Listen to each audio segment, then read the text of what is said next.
Unacademy. Let's crack it. दोस्तों, नीति निर्देशक तत्व या फंडामेंटल ड्यूटीज की हम बात करें तो नीति निर्देशक तत्व भाग 4 के अंदर पार्ट 4 के अंदर और आपका बेटा आर्टिकल 36 से 51 के अंदर मौलिक कर्तव्य के दोस्तों बाद में करेंगे। पहले हम लोग डीपीएसपी की बात करें। दोस्तों, डीपीएसपी की अगर हम बात करें तो बेटा ये आपके आयरलैंड के संविधान से मेनली लिए गए। और बेटा डीपीएसपी अगर एक हम कल्पना करें कि डीपीएसपी अगर आपके कॉन्स्टिट्यूशन में नहीं होते, संविधान में नहीं होते, तो दोस्तों मुद्दा ये होता कि हमारी सरकार को, हमारे राज्य को, और बेटा राज्य वही, सरकार वही जो आर्टिकल 12 में दिया गया है, यानी कि सेंट्रल गवर्नमेंट हो, स्टेट गवर्नमेंट हो या लोकल बॉडी हो या इनसे जुड़े जितनी भी आपकी एजेंसीज, ट्रिब्यूनल्स, आपके जो भी प्राधिकरण, सब इसके अंदर इंक्लूड होते हैं।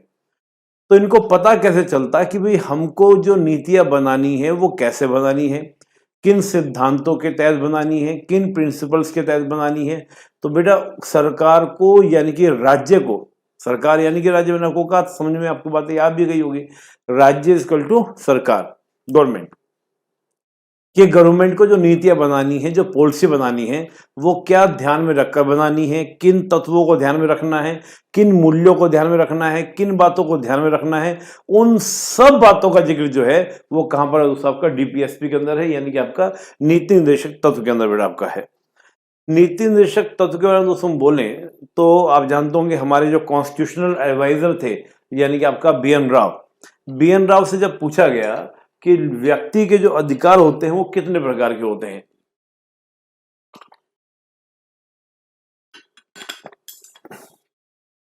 तो दोस्तों उन्होंने कहा कि 2 तरह के होते हैं। एक तो वो जो वाद योग्य होते हैं, इनके जिनके पीछे लीगल स्टेटस होता है, और दूसरे वो जिनके पीछे लीगल स्टेटस नहीं होता, यानी कि वाद योग्य नहीं होते, जस्टिबल नहीं होते। वाद योग्य कौन से? आपके फंडामेंटल राइट, यानी कि अगर फंडामेंटल राइट आपसे छीने जाते हैं तो आप सुप्रीम कोर्ट और हाई कोर्ट जा सकते हैं, मेनली आपका सुप्रीम कोर्ट। लेकिन बेटा अगर आपके डीपीएसपी जो वाद योग्य नहीं है, वो आपके डीपीएसपी, अगर डीपीएसपी आपको नहीं मिलते हैं तो आप न्यायपालिका, जुडिशियल नहीं जा सकते, न्यायपालिका नहीं जा सकते। इसलिए इनको कहा गया जस्टिबल नहीं है लेकिन लोगों के अधिकारी मिलने लोगों को ही हैं, लोगों के लिए दिए गए हैं। तो क्वेश्चन पूछा गया उनसे कि साहब ऐसा क्यों रखा गया, ऐसा कारण क्या था? उन्होंने कहा जी बहुत सारे कारण थे। एक तो क्या था, राज्य के पास पर्याप्त संसाधन, यानी कि इतने रिसोर्सेज नहीं थे कि हम सारे के सारे अधिकारों को लोगों को क्या देते, एक लीगली स्टेटस के साथ दे देते कि अगर नहीं मिलते तो आप क्या कर सकते थे, आगे न्यायपालिका जा सकते थे। अगर डीपीएसपी दे दिए गए होते तो डीपीएसपी में हम देखेंगे दोस्तों तो इकोनॉमिकल जस्टिस, आर्थिक न्याय की बात भी है। अब इकोनॉमिकल जस्टिस करना that is a very big challenge on the front of developing country, third world country. उसके सामने एक बहुत बड़ी चुनौती होती है सभी के लिए इकोनॉमिकल जस्टिस करना। रिसोर्सेज कम है, डिजायर्स ज्यादा है, देश बहुत बड़ा है, बहुत सारी क्या है, डाइवर्सिटी है ना, लोगों की उम्मीदें होप बहुत सारी हैं। तो ऐसे में क्या था कि सुरक्षा देनी थी किसको? राज्य को भी, कि ऐसा ना हो कि राज्य के ऊपर अत्यधिक भार लाद दिया जाए, अत्यधिक बर्डन लाद दिया जाए और पता चला डेली बहुत सारे केसेस, हमको घर नहीं मिला, हमको गाड़ी नहीं मिली, हमको एजुकेशन नहीं मिला, मतलब बहुत सारी चीजों को लेकर केस में सरकार उलझी रहती। तो कहा कि हम इसको क्या करेंगे, इसको लीगल स्टेटस नहीं देंगे, बल्कि इसको क्या बनाएंगे, एक रेस्पॉन्सिबिलिटी बनाएंगे, सरकार के लिए क्या बनाएंगे, एक मार्गदर्शक की तरह बनाएंगे कि सरकार को इनके ऊपर चलकर एक वेलफेयर स्टेट को क्या करना है, स्टैब्लिश करना है। तो अगर गवर्नमेंट को पूछा जाए, सरकार से हम पूछे, प्रश्न आए कि भाई इंडियन कॉन्स्टिट्यूशन के अंदर वेलफेयर को स्टैब्लिश करने के लिए सरकार को जो निर्देश दिए गए वो कहां दिए गए हैं? आपका डीपीएसपी के अंदर पार्ट 4 के अंदर 36 से लेकर 51 के अंदर। तो बेटा इसको ये भी कहा जाता है, ये एक आज्ञा पत्र की तरह, एक ऑर्डर लेटर की तरह से है। किसके लिए? गवर्नमेंट के लिए। किसके और किसके द्वारा? जनता के द्वारा। क्यों? संविधान किसने बनाया? जनता थे, we the people of India, हम भारत के लोग। दोस्तों हम डीपीएसपी को देखेंगे तो डीपीएसपी बेटा आपका 36 से लेके 51 में दिए गए हैं। यहाँ बड़ा छोटा छोटा दिख रहा होगा, अभी मैं इसको बड़ा विस्तार से बनाया हूं। तो 36 से लेके बेटा आपका 51 में दिए गए हैं। बेटा 36 में सिंपली इतना लिखा है, डेफिनेशन ऑफ द स्टेट, राज्य की परिभाषा। और उसमें बेटा आर्टिकल 36 में सीधा सीधा लिख दिया गया कि राज्य की परिभाषा वही होगी जो आर्टिकल 12 में लिखी है, जो आर्टिकल 12 में लिखी है। आपके उन्हें क्वेश्चन उठेगा कि सर दो जगह क्यों लिखा गया, जब 12 में लिख दिया, बात खत्म थी, यहाँ पे क्यों लिखा गया? भाई यहाँ पर इसलिए लिखा गया ये बात ताकि कल को कोई कंफ्यूजन क्रिएट ना हो। कल को मान लीजिए कोई स्टेट गवर्नमेंट ये कहना शुरू कर देती कि देखो जी जो डीपीएसपी के अकॉर्डिंग काम करना है ना, वो काम केवल सेंट्रल गवर्नमेंट को करना है, वो स्टेट गवर्नमेंट को नहीं कहा गया। स्टेट गवर्नमेंट का तो जो मन करेगा, जैसे मन करेगा, मेरी मर्जी का सिद्धांत लागू हो जाएगा। हमारी मर्जी हम 1 करोड़ के पर्दे लगाएं, हमारी मर्जी हम 2 करोड़ का ये लगाएं, हम जैसा चाहे करें, वो हमारी मर्जी पर डिपेंड करेगा। Why are you taking the tension? हमारी मर्जी। लेकिन कहा नहीं, डीपीएसपी के थ्रू, चाहे सेंट्रल गवर्नमेंट हो, स्टेट गवर्नमेंट हो, लोकल बॉडी हो, या इन तीनों से जुड़े आपके क्या एजेंसीज हो, प्राधिकरण हो, वो इन तीनों के अकॉर्डिंग क्या करेंगे बेटा, काम करेंगे। तो 36 बेटा सिविल में दिया गया कि डेफिनेशन ऑफ स्टेट, राज्य की परिभाषा, और वही होगी राज्य की परिभाषा जो आपका आर्टिकल 12 में दी गई, बस इतना ही लिखा है 36 के अंदर। फिर दोस्तों 37 में कहा गया 37 में कहा गया कि राज्य की यह कर्तव्य होगा कि राज्य इन दर्शनों का, इन फिलोसफी का, इन प्रिंसिपल्स का पालन करे, और पालन कर कर एक वेलफेयर स्टेट को स्टैब्लिशमेंट करे।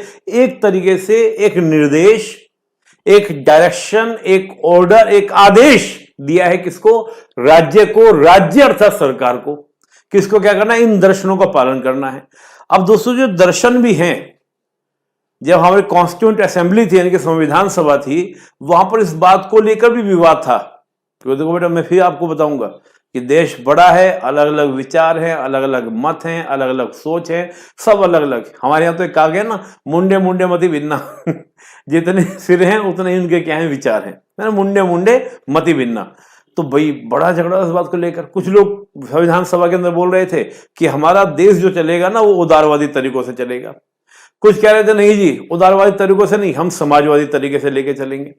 कुछ लोग बोल रहे थे हम समाजवादी तरीके से नहीं, बल्कि हम तो गांधी बाबा जी की तरह लेके चलेंगे। गांधी जैसा कह रहे थे, गांधी जी की तरह चलेगा। तो ये बड़ा विवाद का विषय हुआ। सोल्यूशन निकाला गया, अंबेडकर जी जैसे लोगों ने निकाला। भाई बुद्धिजीवी वही लोग थे सब। तो मैं ये नहीं कह रहा कि हम केवल अंबेडकर जी, बहुत सब लोग थे, लेकिन अंबेडकर जी को ही संविधान निर्माण का ड्राफ्टिंग कमेटी का चेयरपर्सन बनाया गया था। तो नाम उन्हीं के सबसे पहले आता है। भाई देखो, सेना है और सेनापति है, तो नाम तो सेनापति का आता है। अकेला सेनापति थोड़ी गया कि जाके सबको काट दिया, जाएगी तो पूरी सेना भी साथ में, लेकिन जो उसका अध्यक्ष होगा उसका नाम आता है।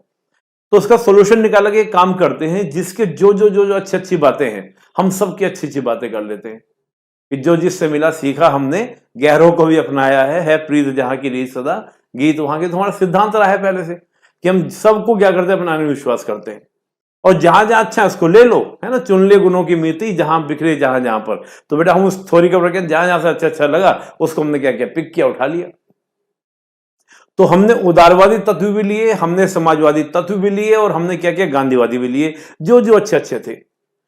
तो हमारे अगर हम कॉन्स्टिट्यूशन को देखेंगे और डीपीएसपी को देखेंगे, तो हमें बेटा बहुत सारे आपके लिबरल, बहुत सारे सोशल, और बहुत आपके गांधीयन, यानी कि सारे के सारे प्रिंसिपल्स आपको देखने को मिलेंगे। बेटा यहाँ पर बच्चे कई बार बड़ा कंफ्यूज होते हैं। और कंफ्यूज क्यों होते हैं कि सर हम थोड़ा सा, क्योंकि ये प्रश्न बेटा कई बार ये प्रश्न, मैं कहूंगा यूपीएससी का फेवरेट प्रश्न है ये। यूपीएससी ने कई बार इस प्रश्न को पूछा है कि निम्न में से कौन सा तत्व गांधीयन है, निम्न में से कौन सा तत्व समाजवादी है, या कौन सा आपका उदारवादी है, लिबरल है। यहाँ के मैं आपके सामने लिख दिया कि कौन कौन से आर्टिकल आपके लिखे गए हैं। ये तो रेक्टिफिकेशन हो जाता है। मैं हमेशा बच्चों को बोलता हूं कि ना तो कोई रटना, और मुझे कोडिंग वोडिंग तो बेटा कभी समझ में आती नहीं है। जो ये कहते हैं ना, ये कोड याद कर लो और ये ऐसे याद कर लो, याद क्यों करना, समझ लेना है। समझना किसको है, समझना है किसको, गांधी को समझ लेना है थोड़ा सा 2 लाइन के अंदर।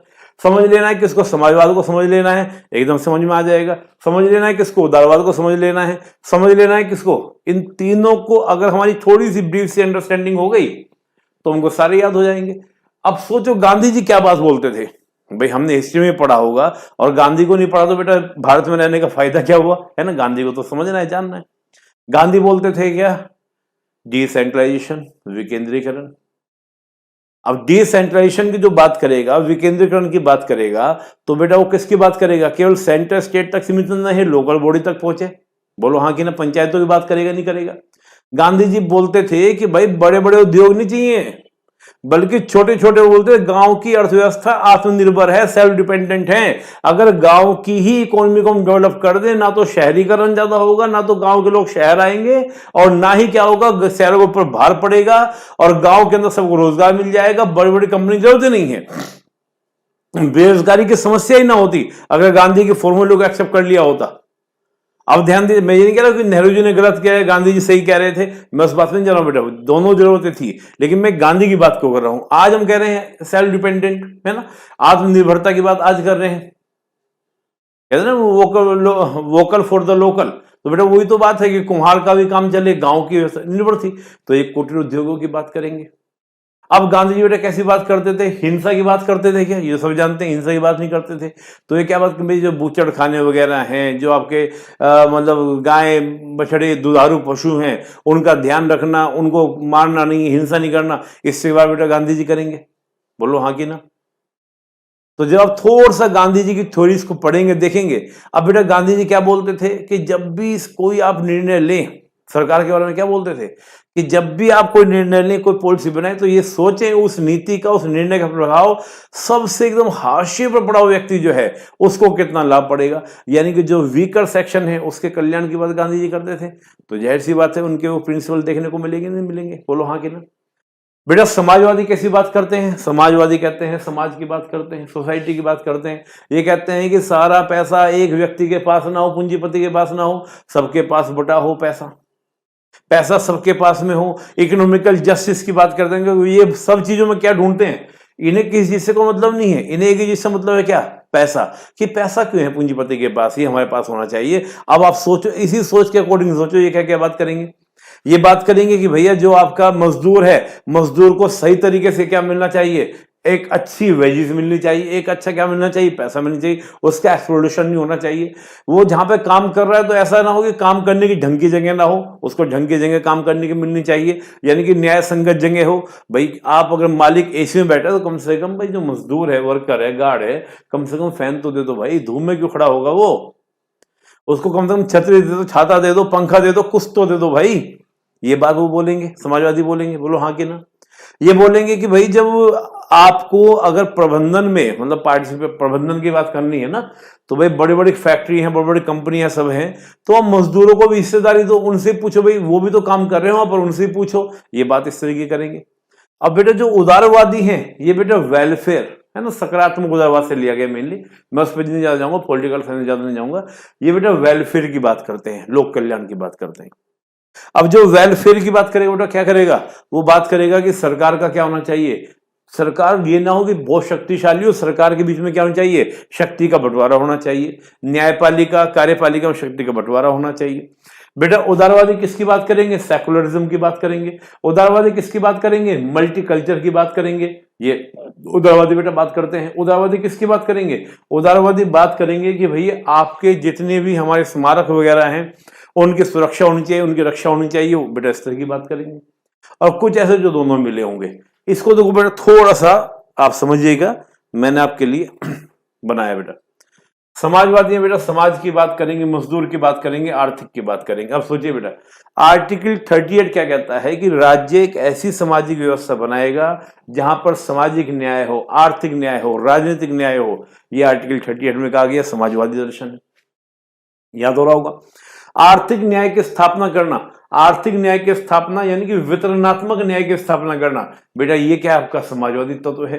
समान विधिक सहायता, यानी कि अगर कोई बेटा लोकल है ना, मतलब आपका लीगल ऐड करना, यानी कि जो गरीब व्यक्ति है वो अगर बेटा काम पहुंच जाता है, न्यायालय में पहुंच जाता है, जुडिशरी में पहुंच जाता है, तो भाई उसको भी क्या मिलना चाहिए, एक लीगल फाइट्स के लिए बेटा गवर्नमेंट वकील मिलना चाहिए। इसी से बेटा बात करते हैं जो कमजोर वीकर हैं उनको बेटा कमजोर को आगे लाने के लिए, आप ये सोचो कि दौड़ हो रही है, रेस हो रही है, रेस में हमने क्या किया, एक तो हष्टपुष्ट व्यक्ति है उसको खड़ा कर दिया, और एक कमजोर व्यक्ति है, तो डेफिनेटली हष्टपुष्ट जीतेगा, कमजोर जीतेगा नहीं।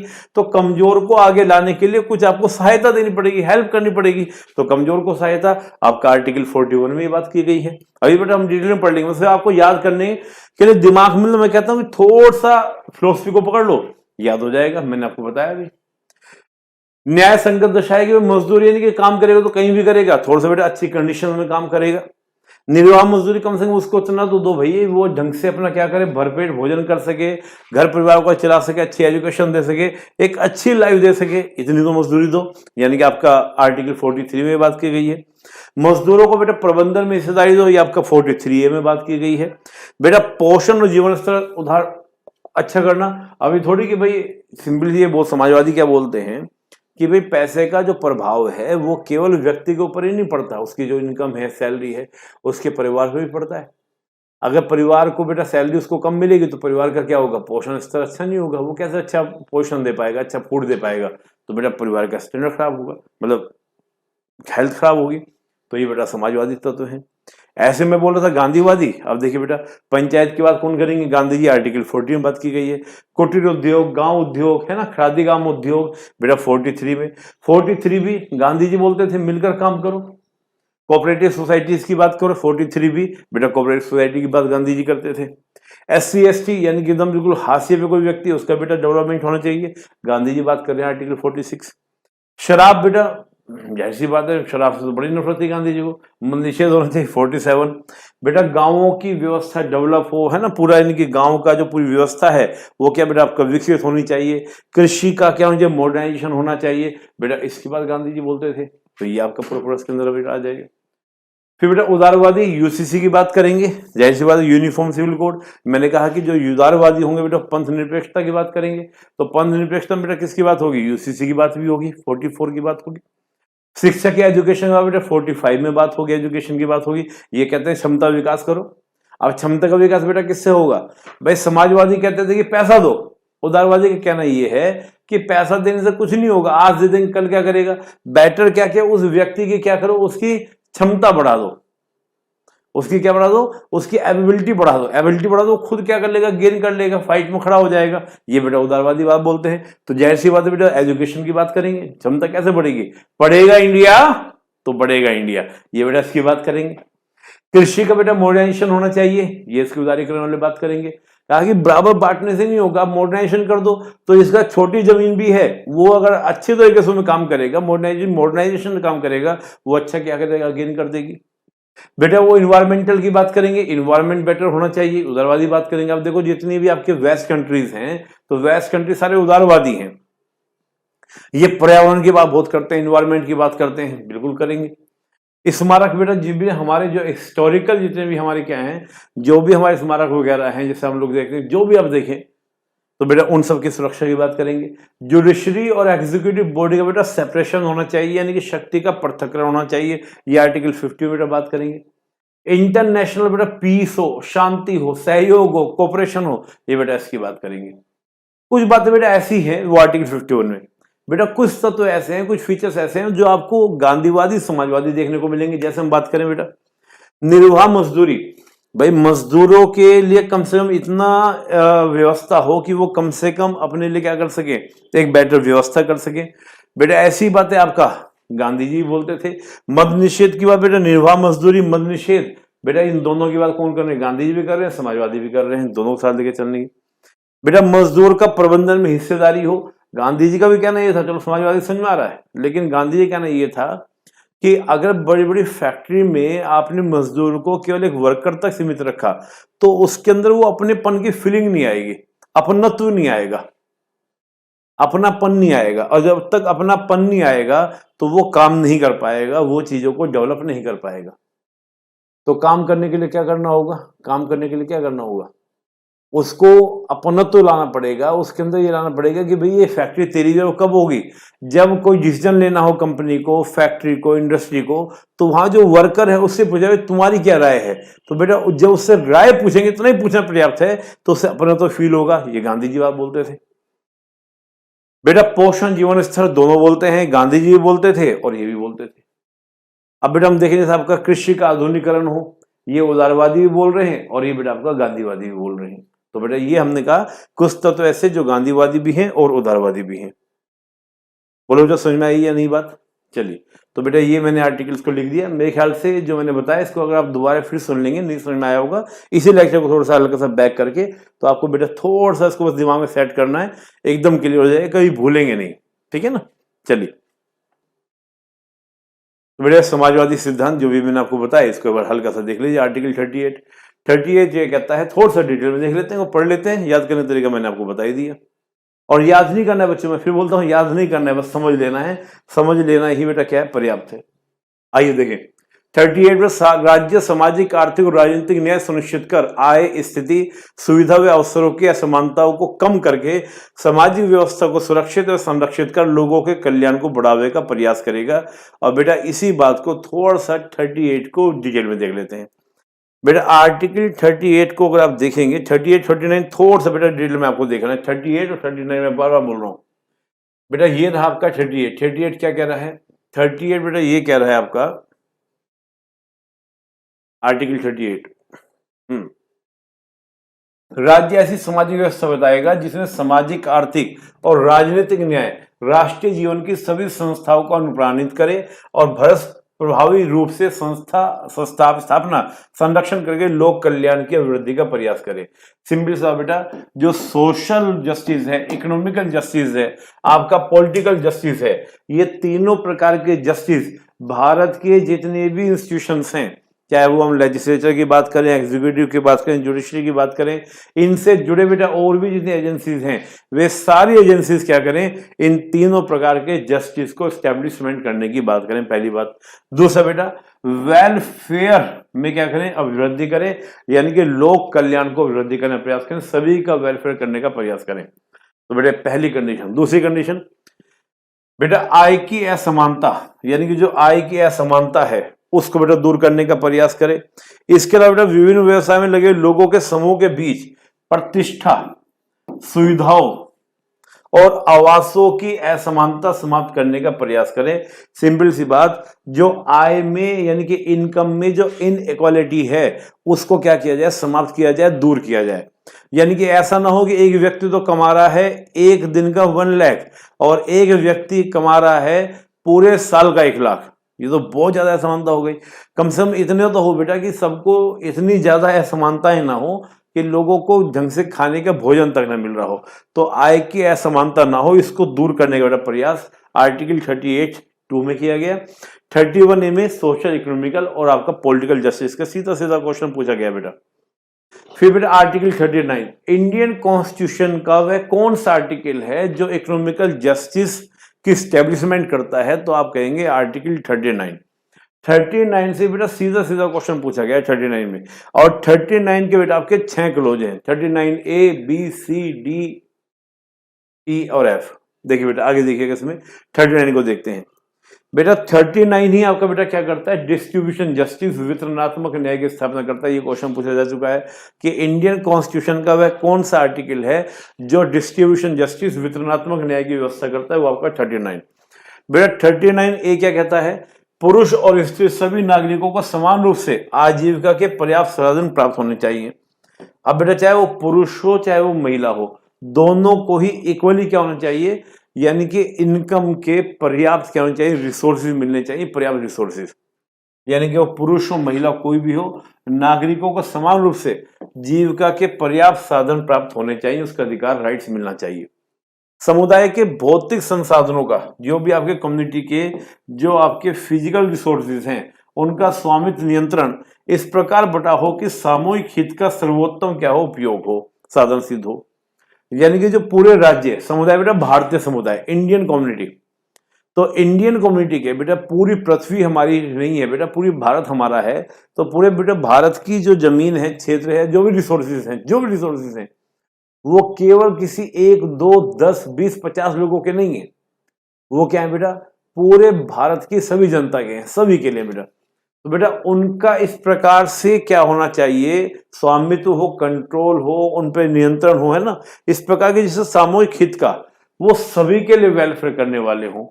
रोड बने तो केवल ऐसा ना बने कि भाई आपका दिल्ली के कुछ क्षेत्रों तक बन रही है, नहीं भाई, पूरे हाईवे बन रहे हैं, उस पर आपका एक ट्रक भी चल रहा है, उस पर आपकी एक कार भी चल रही है, उस पर आपकी एक बाइक भी चल रही है, उस पर आपका 12 करोड़ की कार भी चल रही है, उस पर आपका 25 लाख 50 लाख की कारें भी चल रही हैं और 2.5 लाख वाली नैनो भी चल रही है, सब कारें चल रही। तो बेटा इसी के तहत आपका हुआ। आर्थिक व्यवस्था उस प्रकार चले कि धन का उत्पादन साधनों का सर्वसाधारण के हित के लिए अहितकारी संकेंद्रण हो। मतलब इस तरह से ना हो बेटा कि किसी अहितकारी, यानी मतलब सिंपल सी बात क्या कि सेंट्रलाइजेशन ना हो जाए, संकेंद्रण यानी कि सेंट्रलाइजेशन, अहितकारी जो पब्लिक के इंटरेस्ट में ना हो। यानी कि इस प्रकार से जो भी आपका क्या है पैसा है, आपके जो प्रोडक्शन के क्या है, जो रिसोर्सेज हैं, वो सब बेटा क्या हो, किसी एक दो व्यक्ति के पास नहीं, सभी के पास होने चाहिए। इस प्रकार बेटा बात कर रहा है। अगला बेटा आपका डी, पुरुषों और स्त्रियों के लिए समान कार्य के लिए समान वेतन हो। बेटा हम ये चर्चा कर ही चुके हैं। पुरुष और स्त्री कामगारों के लिए स्वास्थ्य, शक्ति तथा बालकों के सुकुमार अवस्था का दुरुपयोग ना हो। बेटा पुरुष हो, महिला हो, बच्चे हो, उनके सामने बेटा ऐसे हालात नहीं होने चाहिए। राज्य की जिम्मेदारी ये भी है कि ऐसी उनके साथ कंडीशन ना हो कि उनको वो काम करना पड़े जो उनके हेल्थ के लिए, ह्यूमन डिग्निटी के अगेंस्ट हो। मतलब बच्चों को काम करना पड़ रहा है, पटाखे बनाने फैक्ट्री में काम करना पड़ रहा है, भट्टे में काम करना पड़ रहा है जहाँ पे ईंटें बनती हैं, खेतों में काम करना पड़ रहा है। मतलब बहुत ऐसे काम है जो उनके ऊपर, जिनके हेल्थ का प्रभाव पड़ता है। ऐसे बेटा पुरुष महिलाओं के लिए कुछ ऐसे काम करने पड़ रहे हैं जो उनके लिए, हेल्थ के लिए सही नहीं है। अब वो कब करता है कोई व्यक्ति ऐसा कि मजबूरियां इस कदर मेरी बढ़ गई कि मैं ये ना करता तो क्या करता। ठीक है ना, तुम क्या जानोगे दर्द मेरा, मजबूरियां मेरी इस प्रकार हुई कि मैं ये ना करता तो क्या करता, ना करते तो मर गए होते, वो वाली कहानी है। बालकों को बेटा स्वतंत्र, यानी कि जो बच्चे हैं उनको एक स्वतंत्र इन्वायरमेंट हो ताकि उनका क्या हो, सही से डेवलपमेंट हो। तो बेटा ये राज्य की जिम्मेदारी, ये आर्टिकल 39 था बेटा। बेटा आर्टिकल 41 ये बेटा मैं बता चुका हूँ, वैसे तो हल्का समय पढ़ देता हूँ, आप इसको देख लीजिएगा। मैं फिर बोल रहा हूँ कि सिंपल सा जो मैंने आपको तरीका बताया याद करने का, वो सिंपल तरीका आप उसको देखेंगे याद हो जाएगा। बेटा जो अनएम्प्लॉय है, बुजुर्ग है ना, बूढ़ा है, बीमारी से कोई व्यक्ति विकलांग है, कुछ भी है, तो बेटा उनके लिए एजुकेशन पाने और आपका जो सार्वजनिक सहायता पाने का अधिकार सुनिश्चित करना। आप देखते हैं बेटा जैसे आपका हॉस्पिटल्स वगैरह हैं, वो सबके लिए बेटा उपलब्ध होते हैं। तो कोई बेटा बीमार व्यक्ति है, फ्री में इलाज होगा, है ना। बुजुर्ग व्यक्ति को बेटा पेंशन मिल रही है, सब चीज बेटा इसी के तहत मिलती है। जो आपके बेरोजगार है उनके लिए बेटा भत्ता मिलने की बात है, वो इसी के तहत बेटा बात है। आर्टिकल 42 की बेटा बात करें, राज्य काम के न्याय संगत और मानवीय परिस्थिति को सुनिश्चित करने तथा मातृत्व राहत पाने के प्रावधान करेगा। बेटा राज्य क्या है कि काम की जो न्याय संगत, यानी कि जो वर्ग की जो न्याय संगत बेटा दशा होनी चाहिए। न्याय संगत दशा मतलब मैं अभी बोला आपको कि भाई कोई भी आपके इसमें छोटा कोई भी गार्ड है बेटा, अब गार्ड को काम करना है तो कम से कम बेटा धूप में मत खड़ा करो उसको कम से कम भैया आप क्या करो, कोई छाता वगैरह दे दो, कुछ फैन वगैरह दे दो, ताकि कुछ काम करने की कंडीशन तो हो। ये थोड़ी कहीं बैठा कुछ भी काम करा रहे हैं, काम करने की कंडीशन। 43 बेटा कामगारों के लिए कम से कम आपका क्या है, इतना तो हो कि उसको लिविंग, यानी कि लिविंग वेजेस हो, यानी कि निर्वाह मजदूरी हो, कम से कम उसको इतना मिल जाए ताकि वो अपनी लाइफ को क्या कर सके बेटा, ठीक से मैनेज कर सके। 43 है बेटा उद्योगों में प्रबंधन में श्रमिकों की भागीदारी होनी चाहिए। 47 लोगों का पोषण स्तर, जीवन स्तर बेटा उठाने के लिए सार्वजनिक स्वास्थ्य में सुधार होना चाहिए। जैसे आप देखते हैं बेटा बहुत सारी योजनाएं हैं, मनरेगा वगैरह बेटा इन्हीं के तहत सब चलती हैं। फिर बेटा गांधीवादी सिद्धांत, आर्टिकल 40 बेटा पंचायत की बात। 43 बेटा आपका ग्रामीण क्षेत्रों में बेटा सहकारी आधार पर कुटीर उद्योग को बढ़ावा देना है ना, जो आपके स्मॉल इंटरप्राइजेज हैं, है ना, उस टाइप के बेटा आपका। 43 बेटा बी में कोऑपरेटिव सोसाइटी बेटा बात करी गई। 46 से बेटा SC/ST बेटा डेवलपमेंट की बात है। 47 बेटा बात करें नशीले पदार्थ है उनको बेटा रोक की बात की गई है, वो सभी के लिए, है ना। हेल्थ कैसे अच्छी हो, सार्वजनिक स्वास्थ्य मतलब आपका जो हम देखते हैं एम्स वगैरह बने, वो सब बेटा इसी के अंदर आपके आएंगे।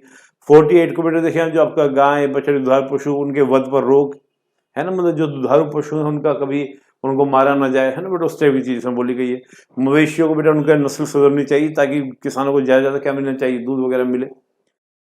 बेटा कुछ आपका लिबरल एंड इंटेलेक्चुअल प्रिंसिपल्स बेटा 44, यानी कि सभी लोगों के लिए, हम एक सेकुलर स्टेट में रहते हैं तो सेकुलर स्टेट बेटा क्या होना चाहिए, सभी रिलीजन के लिए एक से नियम होने चाहिए, एक से कानून होने चाहिए, सबके साथ बेटा एक सा व्यवहार होना चाहिए।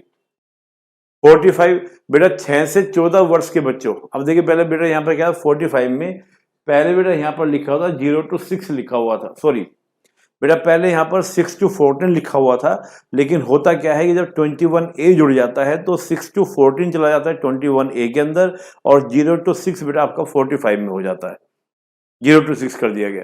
48 में बेटा आपका जो एग्रीकल्चर है, पशुपालन है, उनको बेटा वैज्ञानिक तरीके से किसान कॉल सेंटर वगैरह बेटा इसी के तहत आपका आएगा। 43A बेटा क्या है कि पर्यावरण इन्वायरमेंट की रक्षा करना बेटर तरीके से। 49 के बाद जो हमारे बेटा आपका जो हिस्टोरिकल हमारे जो महत्व के जो भी हमारे क्या है साइट्स वगैरह हैं, उन सबको बेटा क्या करना, ध्यान रखना। आर्टिकल 50 बेटा इंडियन कॉन्स्टिट्यूशन का केवल यही एक आर्टिकल है जो सेपरेशन ऑफ पावर को स्टेब्लिश करता है, लेकिन यही सेपरेशन ऑफ पावर को केवल जुडिशियल और एग्जीक्यूटिव की बात करता है, लेजिस्लेचर की बात बेटा यहाँ पे नहीं की गई। आर्टिकल 51 बेटा क्या है कि आपका इंटरनेशनल यानी कि हम लोग बात करें अंतर्राष्ट्रीय शांति, international peace and cooperation, security बेटा स्टैब्लिश करने का प्रयास करेगा, ये आर्टिकल 51 में कहा गया है। तो बेटा ये तो हमने डिवीजन किया कि जो हमारे बेटा मेन प्रिंसिपल्स हैं उनके बेसिस पर किया। बेटा इनके अलावा एक और डिवीजन डीपीएसपी का हम लोग कर सकते हैं, वो कर सकते हैं सोशल बेस पर। एक तो बेटा ऐसा बेस जो सोशल इकोनॉमिकल जस्टिस को स्टैब्लिश करते हैं, एक बेटा कुछ ऐसे आपके डीपीएसपी हैं जो सोशल सिक्योरिटी देते हैं, और कुछ ऐसे डीपीएसपी हैं जो सोशल वेलफेयर करते हैं। तो बेटा तीनों कैटेगरी के लिए आर्टिकल लिख दिए गए हैं, एक बार बस आपको नाम पढ़ लेना है, बाकी तो आपको बेटा याद हो ही गया है। On the base of social ground बेटा कुछ ऐसे, एक और मैं डिवीजन किया, ये किताबों में डिवीजन नहीं है, ये मैंने डिवीजन किया है। बेटा एक डिवीजन ऐसा कि कुछ ऐसे डीपीएसपी हैं जो हम पूरा कर चुके हैं, जिनको सरकार गवर्नमेंट राज्य दे चुका है, लेकिन बेटा अभी भी कुछ डीपीएसपी हैं जो अभी भी क्या है बेटा देने बाकी हैं, उनको हम आइडियल की तरह, यानी कि हमारे सामने है, इनको हमको पूरा करना है, जल्द से जल्द क्या करना है, एस्टेब्लिशमेंट करना है। यानी कि कुछ ऐसे आर्टिकल हैं जिनको अभी हमको क्या करना है, पूरा करना है। जिसमें हम बात करें आदर्श वाले जो भविष्य में हैं, अभी पूरे करने हैं हम लोगों को, 38, 39, 42, 43A, 44, 51, ये सब बेटा क्या पूरे करने, पूरे नहीं। 51 है इंटरनेशनल पीस एंड कोऑपरेशन, हम तो चाहते हैं भैया पीस हो, हम तो चाहते हैं शांति हो, सहयोग बढ़े, लेकिन हमारा नेबर चाहे तब ना भाई, ताली एक हाथ से थोड़ी ना बढ़ती है, हम तो हाथ बढ़ाने को तैयार है, लेकिन दूसरा बढ़ाए तो ना, वो बढ़ाने को तैयार ही नहीं है। एटीट्यूड पता नहीं किस बात का। निर्देश बेटा बात करें अतीत, बेटा उनका पास्ट में देखें जिनको हम कर चुके हैं, बेटा ये आर्टिकल में 40 पंचायत हो चुका है, 45 एजुकेशन, 46, 47, 48, 49 ये बेटा हम लोग पूरे कर चुके हैं। तो एक बार इसको बेटा देख लीजिएगा। बेटा कुछ ऐसे भी आपके आर्टिकल्स हैं जिनके अंदर बेटा क्या किया गया, अमेंडमेंट किया गया। जैसे 42 कॉन्स्टिट्यूशन अमेंडमेंट के द्वारा बेटा ये सारे आर्टिकल जोड़े गए, 39A, 30, 43A, 48A और 39F। बेटा ध्यान रखिए 39F यानी कि स्मॉल f, जो आर्टिकल 39 के अंदर बेटा जोड़ा गया, और ये 39 नहीं अलग से बेटा जो विधिक सहायता के लिए जोड़ा गया। 44 को देखिए बेटा, 44 से आपका 38(2), तो 38(1) तो पहले से 38(2) बाद में बेटा जोड़ा गया। फिर बेटा 86 कॉन्स्टिट्यूशन अमेंडमेंट के द्वारा आर्टिकल 45 में चेंज किया गया। मैंने आपको बताया था पहले वहां 6 से 14 था, उसको हटाकर बेटा 0 to 6 कर दिया गया है। फिर बेटा 97 कॉन्स्टिट्यूशन अमेंडमेंट के द्वारा 43 बेटा जोड़ा गया, जो यानी कि सहकारी समिति, कोऑपरेटिव सोसाइटी पहले से आपके कॉन्स्टिट्यूशन में नहीं था। बेटा कुछ ऐसे भी डीपीएसपी हैं जो कॉन्स्टिट्यूशन से बाहर हैं, जो संविधान से बेटा क्या है, बाहर हैं। संविधान में उनको क्षमा चाहूंगा, संविधान के अंदर तो हैं, लेकिन बेटा क्या है, जो भाग 4 के अंदर नहीं है, यानी कि आर्टिकल 36 से 51 के अंदर नहीं है, लेकिन वे बेटा क्या है, निर्देशात्मक तरीके से है। जैसे भाग 16 का आर्टिकल 335 क्या कहता है कि जो रिजर्वेशन हम देंगे, तो ध्यान रखेंगे रिजर्वेशन देते समय जो एडमिनिस्ट्रेटिव स्किल है उसमें आपस में सामंजस्य होना चाहिए, विरोधी ना हो।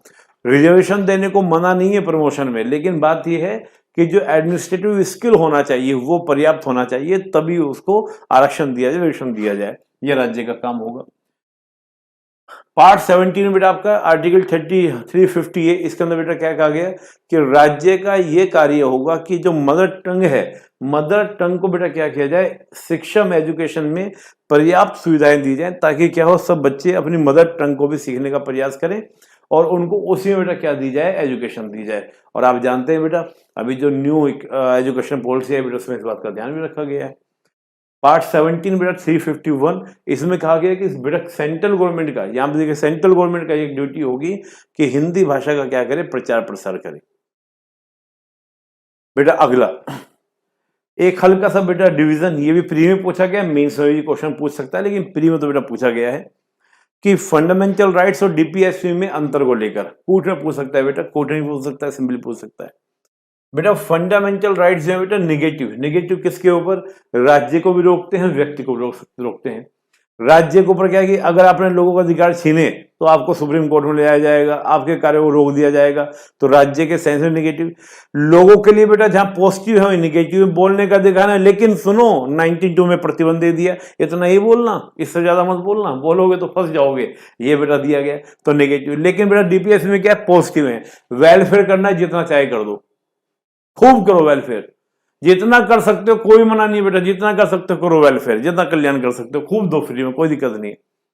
बेटा दूसरा आपका ये न्यायोचित है, यानी फंडामेंटल राइट क्या है बेटा, जस्टेबल हैं।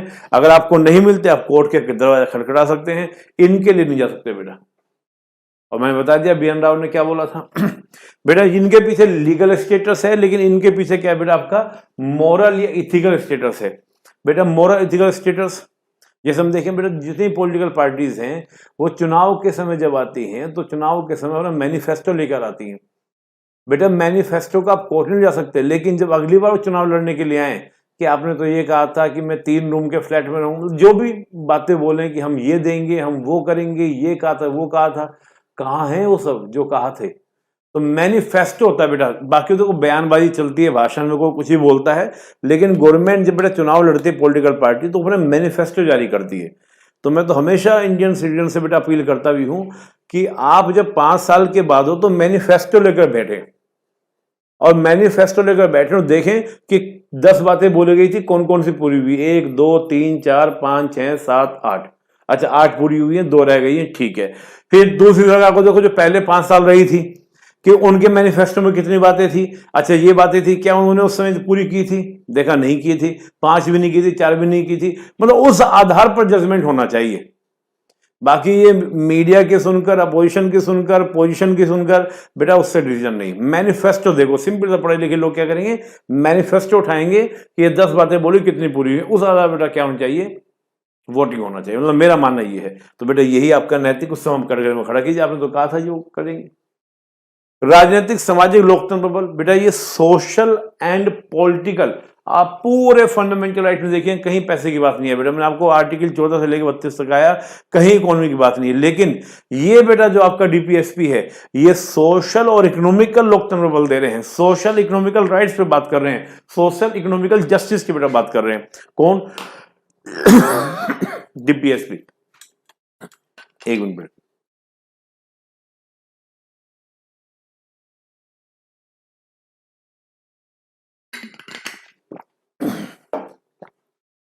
ठीक है बेटा, ये सोशल और आपका बेटा यहाँ कहीं पॉलिटिकल बात नहीं, इकोनॉमिकल और सोशल की बात हो। जैसे मैंने सोशल बेटा बोला, 38 ही आपका सोशल था, 39 बेटा आपका इकोनॉमिकल था। ये बेटा एक एक व्यक्ति कल्याण की बात करेंगे, लेकिन बेटा समुदाय कल्याण की, पूरी सोसाइटी कल्याण की। सड़क बनेगी तो केवल मोदी जी के लिए नहीं बनेगी, है ना, वो सबके लिए बनेगी, सब चलाएंगे उस पर गाड़ी। तो पूरे कम्युनिटी के वेलफेयर के बेटा गवर्नमेंट काम करेगी, किसी एक व्यक्ति के कल्याण के लिए नहीं। बेटा इनको लागू कराने कानून की जरूरत नहीं है, क्योंकि खुद कानून जैसे हैं, इनको लागू कराने के लिए कानून की जरूरत पड़ती है। सरकार समय समय पर बेटा क्या करती है, बहुत सारे कानून बनाकर बेटा इनको लागू करने का प्रयास करती है। विशेषता, आलोचना, महत्व, बेटा ये सब मेंस की बातें हैं। बेटा ये क्वेश्चन आपके लिए बनता है जिसको आपको थोड़ा समझ लीजिएगा। DPSP और फंडामेंटल राइट्स के बीच में बेटा रिलेशन क्या है। रिलेशन से मतलब ये है, अगर मैं इसको बेटा सिंपल डिफाइन करूं तो रिलेशन से मतलब बेटा ये है कि क्या DPSP देखा जाए तो बेटा राज्य को मिला, एक तरीके से राज्य को दिया गया है कि भाई तुम्हें इसके माध्यम से काम करना है, तो राज्य को काम करना DPSP के माध्यम से करना है ना। तो जब राज्य कोई काम करेगा, DPSP को लागू करेगा, तो क्या कोई फंडामेंटल राइट का वोलेंस कर सकता है। बात सिंपल सी बेटा ये है कि क्या राज्य DPSP को लागू करते समय, नीति निर्देशक तत्व को लागू करते समय क्या फंडामेंटल राइट का उल्लंघन कर सकता है। मैं सिंपल सा मैं ये कहूंगा कि फंडामेंटल राइट बढ़े या DPSP बढ़े, क्या सरकार DPSP को लागू करते समय फंडामेंटल राइट का उल्लंघन कर सकती है। अगर कर सकती है तो बेटा इसका अर्थ क्या हुआ, DPSP प्राइमरी हो गए, फंडामेंटल राइट सेकेंडरी हो गए। या सरकार कितना भी DPSP लागू करे, ध्यान रखिए कि फंडामेंटल राइट का, एक भी व्यक्ति का फंडामेंटल राइट का उल्लंघन नहीं होना चाहिए। और अगर हो रहा है तो हम क्या कहेंगे, मतलब अगर सरकार इतना ध्यान रख रही है तो हम क्या कहेंगे, फंडामेंटल राइट बड़े, DPSP छोटे। अब बेटा ये मामला कहां पर जाएगा, न्यायपालिका में भी जाएगा। हालांकि जो आपके BN राव और पंडित जवाहरलाल नेहरू हमारे जो प्रथम प्रधानमंत्री थे, उनका कहना यह था कि DPSP बड़े होने चाहिए, भाई मान लीजिए हम गवर्नमेंट कोई भी काम करेगी तो पूरे समाज के लिए करेगी, पूरे समुदाय के लिए करेगी, पूरे भारतीय समुदाय के लिए कार्य करेगी। भाई सरकार को मान लो सड़क चोरी करनी है, और सरकार को सड़क चोरी करने के लिए क्या करना पड़ेगा बेटा? हवा में तो होगी नहीं कि सड़क चोरी करनी है तो हवा में कर लेंगे, हवा में तो करेंगे नहीं, करेंगे तो कहां पर? जमीन पर करेंगे नहीं। तो जब जमीन पर करेंगे, जब लैंड पर करेंगे, तो बेटा जमीन के आसपास की जमीन का ऑक्यूपेशन करना होगा, ऑक्युपाइड करना होगा। अब कोई डंडा लेके खड़ा हो जाए, ये मेरी जमीन है, मैं नहीं दूंगा, दैट इज माई लैंड, मैं नहीं दूंगा, इसमें मेरे पूर्वजों का पसीना बहा है, मैं नहीं दूंगा। तो भाई कैसे होगा? अब एक व्यक्ति के अड़ने से वो 100, 200, 500 किलोमीटर की रोड थोड़ी रोक दी जाएगी। ये कहना तर्क किसका था बेटा आपका? ये तर्क था नेहरू जी का, भीमराव जी का तर्क था। यानी कि समाज के कल्याण के लिए कार्य कर रहा है राज्य, पूरे समुदाय कल्याण के लिए कर रहा है। कोई व्यक्ति अड़ गया, 10 अड़ गए, और काम होना है करोड़ों लोगों का, तो 10 को साइड कर दिया जाए। बात सही है, लेकिन सुप्रीम कोर्ट क्या कहेंगे? देखो जी, मैं हूं फंडामेंटल राइट का गार्ड, रक्षक, मैं तो एक व्यक्ति के भी फंडामेंटल राइट का ध्यान रखूंगा, और एक का भी उल्लंघन होगा तो मैं उस पर भी आपको कटघरे में खड़ा करूंगा। तो बेटा झगड़ा बनेगा या नहीं बनेगा? सरकार तो क्या चाहेगी? डीपीएसपी मजबूत तरीके से मिले ताकि वो अच्छे से काम कर सके।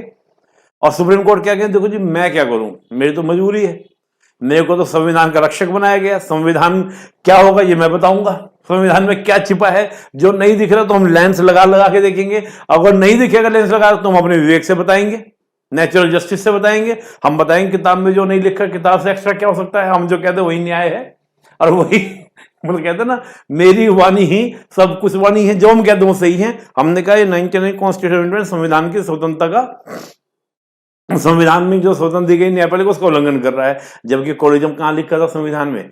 संविधान के एक भी आर्टिकल में कोलिज्म नहीं लिखा है बेटा, लेकिन न्यायपालिका ने कहा तो मानना पड़ेगा, क्योंकि न्यायपालिका जो कह दे वो सही है। जो अमेरिका में चलता है, अमेरिका में क्या है, संविधान वो जज बोल दे, भाई बेटा वही बात हमारे यहाँ भी चल रही है, तो बात ये, तो ये झगड़ा होगा, विवाद होगा। हालांकि इस विवाद का समाधान सुप्रीम कोर्ट ही करेंगे, और सुप्रीम कोर्ट क्या कहेंगे? तो मैं हमेशा इस बात को बयां करता हूं कि हम ही हम हैं तो क्या हम हैं, और तुम ही तुम हो तो क्या तुम हो। हम ही हम हैं तो क्या हम हैं, और तुम ही तुम हो तो क्या तुम हो। हम भी रहें और तुम भी रहो, और जिंदगी यूं ही चलती रहे। मतलब फिर सुप्रीम कोर्ट ही क्या करेंगे? दोनों के बीच में एक अच्छा सामंजस्य, क्या कह देंगे? इनमें कोई बड़ा छोटा नहीं है, कोई प्राथमिक द्वितीयक नहीं है, ये दोनों तो क्या है, एक गाड़ी के दो पहियों के समान हैं, एक रथ के दो पहियों के समान है। ये जो संविधान निर्माताओं ने, कॉन्स्टिट्यूशन फ्रीमर ने जिस कॉन्स्टिट्यूशन के माध्यम से सोशल रिवॉल्यूशन, सामाजिक क्रांति कल्पना की थी, तो वो जो सामाजिक क्रांति रूपी जो रथ है उसके दो पहियों के समान हैं। इनमें कोई बड़ा छोटा नहीं है, बल्कि they are the supplementary of the each other. ये एक दूसरे को क्या करते हैं? सपोर्ट करते हैं, और सपोर्ट करके वो गाड़ी क्या करती है? आगे चलती है। ये कौन बोल रहा है साहब? सुप्रीम कोर्ट बोल रहे हैं। कब बोल रहे हैं? बहुत लड़ाई के बाद। आइए देखते हैं क्या लड़ाई हुई थी इनके बीच में, उसको बेटा पहले समझने का प्रयास करते हैं। बेटा क्या था? पहला केस आता है बेटा चंपाकम, जब फर्स्ट कॉन्स्टिट्यूशन अमेंडमेंट किया गया, उसी का बेटा ये आ गया था। जब फर्स्ट कॉन्स्टिट्यूशन अमेंडमेंट किया गया तो जमींदारी व्यवस्था का बेटा समाप्त की गई, वो भी बगैर कंपनसेशन दिए। इसके अलावा 31 भी जोड़ दिया गया कि जो विषय डाल देंगे अनुसूची 9 में उसका बेटा जुडिशियल रिव्यू नहीं हो सकता, इसको चैलेंज किया गया। और वो था बेटा चंपाकम केस। यहां बेटा क्या बोला सुप्रीम कोर्ट ने? सुप्रीम कोर्ट ने कहा कि फंडामेंटल राइट क्या है? प्राइमरी है, डीपीएसपी सेकेंडरी है। यानी कि राज्य मनमर्जी नहीं चलाएगा, जो फंडामेंटल राइट का ध्यान रखना है। ये कहां बोला बेटा? चंपाकम केस में बोला। फिर बेटा गोलकनाथ केस में फिर इस बात को दोहराया सुप्रीम कोर्ट ने, कहा फंडामेंटल राइट क्या है बेटा? Greater than DPP. शॉर्ट में बता रहा हूं, फिर बता रहा हूं, वैसे बहुत बड़ी चर्चा है इन केस की बेटा, बहस है वो मेंस के क्लासेस में, प्री के बाद बेटा मेंस का आपका लेक्चर सुनूंगा तब मैं उनको बहुत डिटेल बताऊंगा। फिर बेटा गोलकनाथ केस में इसी बात को दोहराया, लेकिन सरकार ने कहा 24वां संशोधन किया, 25वां संशोधन किया। सरकार का वही तर्क था जो नेहरू जी का तर्क था। इंदिरा गांधी ने कहा भाई हम जो काम कर रहे हैं, हम किसी व्यक्ति का ध्यान रखेंगे तो काम ही नहीं कर पाएंगे, क्योंकि डेमोक्रेसी है, मुंडे मुंडे मिति मति भिन्ना। भाई जितने सिर हैं उतने उनके विचार हैं अलग अलग। डेमोक्रेसी में सबको साथ लेकर ये बेटा पॉसिबल नहीं है। तो बेटा यहां पर क्या हो? 24 और 25 संसद बेटा हमने बात की। तो बेटा यहाँ पर सरकार ने कहा 24 संशोधन, मैंने आपको पहले भी लेक्चर में बताया था कि 24 कॉन्स्टिट्यूशन अमेंडमेंट बेटा वो था जिसके माध्यम से बेटा क्या था, संसद की यानी पार्लियामेंट की सुपरमेसी को स्टैब्लिश करने का प्रयास किया गया था। तो यहाँ पे कहा गया डीपीएसपी क्या है, प्राथमिक है, प्राइमरी है, और फंडामेंटल राइट्स क्या है, सेकेंडरी है। लेकिन बेटा फिर केशव भारती वाले मामले में बात गई, और केशव भारती वाले मामले में बेटा क्या कहा गया, केशव भारती मामले में फिर कहा गया कि फंडामेंटल राइट क्या है बेटा, प्राइमरी है, और डीपीएसपी क्या है, सेकेंडरी है। फिर बेटा 42वें संविधान संशोधन 42 कॉन्स्टिट्यूशन अमेंडमेंट, बेटा यहाँ पे क्या कह दिया कि नहीं साहब, DPSP greater than fundamental right, यानी डीपीएसपी क्या है बेटा, बड़े हैं, और फंडामेंटल राइट क्या है, सेकेंडरी है। तो बेटा ये 42 कॉन्स्टिट्यूशन अमेंडमेंट हुआ। अब इसके बाद आप देखते हैं, आपको ध्यान भी होगा कि 44 कॉन्स्टिट्यूशन अमेंडमेंट हुआ, और 44 कॉन्स्टिट्यूशन का आपका सीधा फंडामेंटल राइट को रिमूव ही कर दिया गया, निकाल ही दिया गया 31 को। तो फिर बेटा मिनर्वा मिल्स केस में सुप्रीम कोर्ट बोलते हैं कि they are the supplementary of each other, ये एक दूसरे के पूरक है, कोई बड़ा छोटा नहीं है। जैसे हम घर की बात करें, घर में मम्मी पापा कोई बड़े छोटे नहीं है, they are the supplementary of each other. घर की गाड़ी तब चल रही है जब दोनों पहिए समान है, कोई पापा बड़े मम्मी बड़ी ऐसा कुछ नहीं है, दोनों क्या है, सप्लीमेंट्री है एक दूसरे के। तो संविधान निर्माताओं ने जिस सोशल रिवॉल्यूशन की कल्पना की थी, उस सोशल रिवॉल्यूशन करने के लिए दोनों ही जरूरी हैं, फंडामेंटल राइट भी और डीपीएसपी भी। They are the supplementary of each other, एक दूसरे के पूरक है, लेकिन फंडामेंटल राइट का ध्यान ज्यादा रखना है, इतनी बात। तो मिनर्वा मिल्स मामले से बेटा क्या हुआ था, ये जो झगड़ा था, ये विवाद जो था बेटा समाप्त हुआ था। और बेटा इसी को हम टाइम के अकॉर्डिंग देख लें तो मैंने बेटा टाइम के अकॉर्डिंग बना दिया है कि 50 से लेके 66 तक बेटा क्या था कि fundamental right greater than DPSP. बेटा ये मैंने साइन बना दिया है, साइन यानी कि बड़ा कौन, समझने के लिए बेटा। फिर स्टेज में 67 से लेके 71 तक बेटा ये बात चलती रही, 50 fundamental right greater than DPSP. फिर बेटा 72 से 75 तक क्या रहा, डीपीएसपी बड़े हैं, फंडामेंटल राइट छोटे हैं। फिर बेटा देश में क्या चलता रहा, फिर ये चलता रहा 76 से लेके 80 तक, फंडामेंटल राइट बड़े हैं, डीपीएसपी बड़े हैं। और बेटा फिर आपका 80 में जब मिनर्वा मिल्स केस में सुप्रीम कोर्ट ने बोल दिया कि they are the supplementary of each other, हम ही हमें तो क्या हमें, तुम ही तुम हो तो क्या तुम हो, हम भी रहें और तुम भी रहो, तुम्हारा भी रहना जरूरी है और हमारा भी रहना जरूरी है, तभी क्या होगी, जिंदगी चलेगी। तो बेटा इस सिद्धांत पर आकर मामला क्या हुआ, समाप्त हुआ। तो बेटा आज की स्थिति यह है कि दोनों एक दूसरे के क्या है, सप्लीमेंट्री हैं, और लेकिन ध्यान बेटा क्या रखना है, आपका फंडामेंटल राइट का ज्यादा रखना है। ये बात सुप्रीम कोर्ट ने बोलकर सरकार ने सहमति दी, बात सही है, इतना विवाद खत्म तो हुआ। बेटा अभी मैंने आपको कहा कि जो डीपीएसपी है बेटा, डीपीएसपी को लागू करने के लिए आपको क्या चाहिए होता है बेटा, डीपीएसपी को इम्प्लीमेंट करने के लिए आपको लॉ बनाने पड़ते हैं।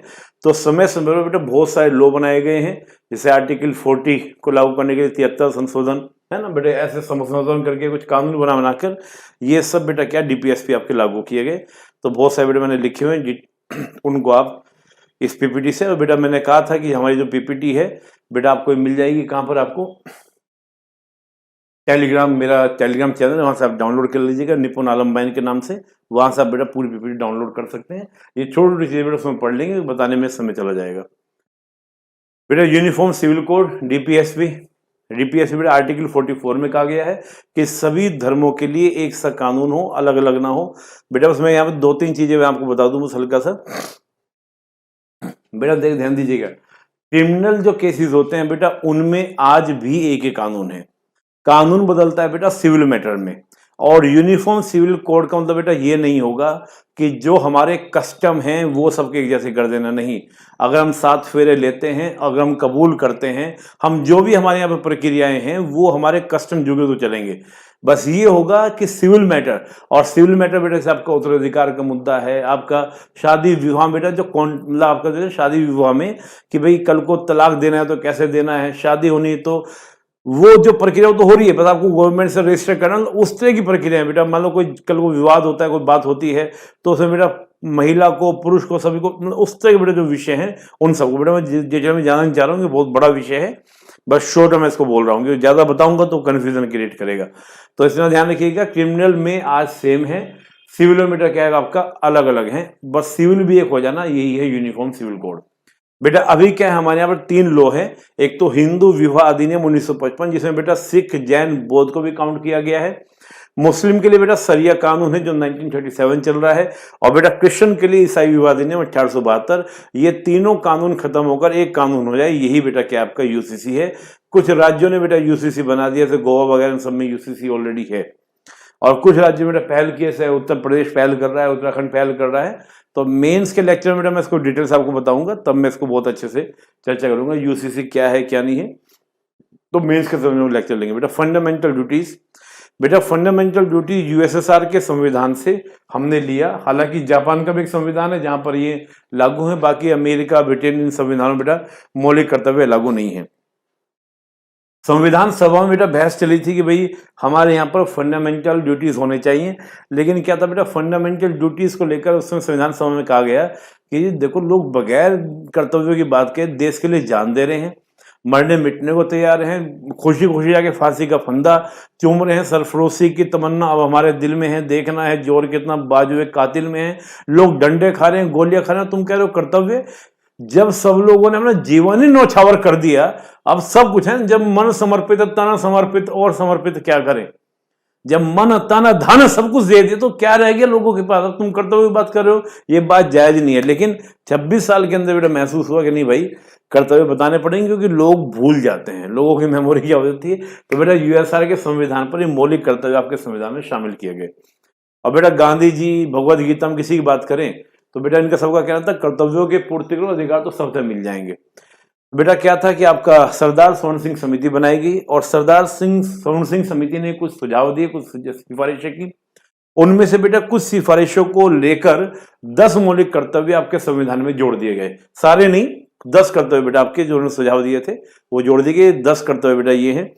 11वां कर्तव्य बेटा आपका 86वें संविधान संशोधन 2002 के द्वारा जोड़ा गया। टोटल इनकी संख्या बेटा क्या होगी आपकी 11 हो गई। मैं एक रिक्वेस्ट करूंगा, ये 11 के 11 मौलिक कर्तव्य बेटा एक नजर देख लोगे, याद हो जाएगा, कोई बहुत टफ नहीं है। क्वेश्चन बेटा कहीं पर पूछा गया है, 1-2 बार यूपीएससी में आया है क्वेश्चन, स्टेट में भी कई बार पूछा गया है कि इनमें से कौन सा मौलिक कर्तव्य नहीं है। बस आपको पेन पेपर लेना है, एक पेज में मौलिक कर्तव्य देख लीजिए, कहीं पर प्रिंट आउट निकाल लीजिएगा चाहे तो इसी पेज का, और बस अंडरलाइन करके लिख लीजिएगा। पढ़ना है, मेरे पास समय नहीं, मैं पढ़ के दिखा देता, आपको सिंपल याद हो जाएंगे, कोई भी बेटा दिक्कत आने वाली नहीं है। बहुत अच्छी अच्छी प्यारी प्यारी बातें हैं, एक बार पढ़ लेंगे तो आपको खुद भी अच्छा फीलिंग होगा। और आपको अच्छा इंडियन सिटीजन बनना है तो बेटा इसको आप पढ़िए और आपको एकदम क्लियर हो जाएगा कॉन्सेप्ट। बेटा हमारे यहाँ 2 कमेटी बनाई गई थी, एक तो सरदार स्वर्ण सिंह कमेटी और एक बेटा आपका वर्मा कमेटी। वर्मा कमेटी बेटा 2002 में बनी थी, लेकिन इनके सुझाव जो थे बेटा को लागू नहीं किया गया। और जैसे मैंने कहा सरदार स्वर्ण सिंह समिति के जो सुझाव थे बेटा, इनके सुझावों को बेटा क्या है काफी लागू किया गया। इन्हीं के सुझाव पर 10 कर्तव्य शामिल किए गए थे, बाकी कुछ रह गए तो वो नहीं शामिल किए थे। वर्मा कमेटी ने बेटा बहुत सारे सुझाव दिए, तो 2002 में बनी थी, लेकिन इनके सुझाव को अभी तक शामिल नहीं किया गया। तो बेटा यही आपका लेक्चर था, क्योंकि वो जानने की जरूरत है नहीं, क्वेश्चन आया भी नहीं, कभी ना पूछेगा कि क्या सुझाव दिए गए थे। बस इतना ध्यान रखिएगा 2002 में वर्मा कमेटी जिनके सुझाव को लागू नहीं किया गया था, बस इतना पर्याप्त है। सरदार स्वर्ण समिति के सुझावों में से कुछ सुझावों को शामिल करके 10 कर्तव्य आपके बना दिए गए थे। तो बेटा ये है आपके आज के लेक्चर का एंड। अगला लेक्चर जो होगा वो बेटा आपका सेंटर की एग्जीक्यूटिव बॉडी के ऊपर होगा, यानी कि आपका राष्ट्रपति प्रधानमंत्री मंत्रिपरिषद के ऊपर होगा। तो बेटा वो परसों आपको लेक्चर मिलेगा, जो नेक्स्ट डेट आपका लेक्चर दिया गया उसमें होगा। उम्मीद करता हूँ कि लेक्चर आपके लिए बहुत काम के होंगे, इनको आप पढ़िएगा सुनिएगा। और बेटा मैं फिर बोल रहा हूँ कि आपको जितने नोट्स चाहिए आप टेलीग्राम चैनल से डाउनलोड कर सकते हैं, और अनअकैडमी से कोई भी आपको कोर्स परचेज करना है तो निपुण A10 कोड को आपको यूज करना है। तो बहुत बहुत धन्यवाद दोस्तों, जय हिंद।